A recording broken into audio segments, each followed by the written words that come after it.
என்னோட routine work தான் பார்க்க போகிறீங்க. காஞ்ச துணியெல்லாம் எடுத்து மடித்து வச்சலான்னு இருக்கேன். இப்போல்லாம் வந்து பார்த்தீங்கன்னா துவச்ச அன்றைக்கே வந்து ஈவினிங்கே மடித்து வச்சிடுறேன். அதுதான் எனக்கு இப்போ ஈஸியாகவும் இருக்குது. வீக்லி ஒன்ஸ் வந்து பார்த்தீங்கன்னா மேட்டெல்லாம் வந்து துவச்சி போடுவேன்ல, அது இப்போ வந்து பார்த்தீங்கன்னா பண்ணிகிட்டு இருக்கேன்.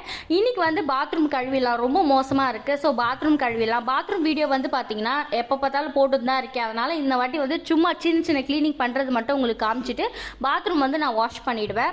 ஸோ நிறைய பேர் வந்து சொல்கிறது என்னென்னா வந்து உங்கள் வீடியோ நல்லா இருக்குக்கா, மோட்டிவேஷனாக இருக்குது அப்படின்னு சொல்கிறீங்கல்ல, எத்தனை பேருக்கு உண்மையிலே என் வீடியோஸ் பிடிச்சிருக்கு அப்படின்னு சொல்லிட்டு மறக்காமல் எனக்கு கமெண்ட்டில் சொல்லுங்கள். மட்டும் இல்லாமல் கமெண்ட்டில் உங்கள் நேம் ஷேர் பண்ணுங்கள். கண்டிப்பாக நெக்ஸ்ட் ஷார்ட்டில் வந்து பார்த்தீங்கன்னா உங்கள் நேம் எல்லாம் வந்து பார்த்தீங்கன்னா சொல்லலான்னு இருக்கேன். யார் யாருக்கு என் வீடியோஸ் பிடிக்கும், எதனால் என் வீடியோஸ் பிடிக்கும், அப்படியே உங்கள் நேமும் வந்து நீங்கள் மென்ஷன் பண்ணிங்கன்னா நெக்ஸ்ட் ஷார்ட்டில் உங்களோட நேமோடு சேர்த்து உங்களோட கமெண்ட்ஸும் வந்து நான் ஷேர் பண்ணுவேன். ஸோ இந்த வீடியோ வந்து உங்களுக்கு பிடிச்சிக்கோன்னு நம்புகிறேன். நேற்று லாங் வீடியோ போஸ்ட் பண்ணியிருக்கேன். பார்க்காதவங்க கண்டிப்பாக செக் பண்ணி பாருங்கள். தேங்க்ஸ் ஃபார் வாட்சிங் ஃப்ரெண்ட்ஸ்.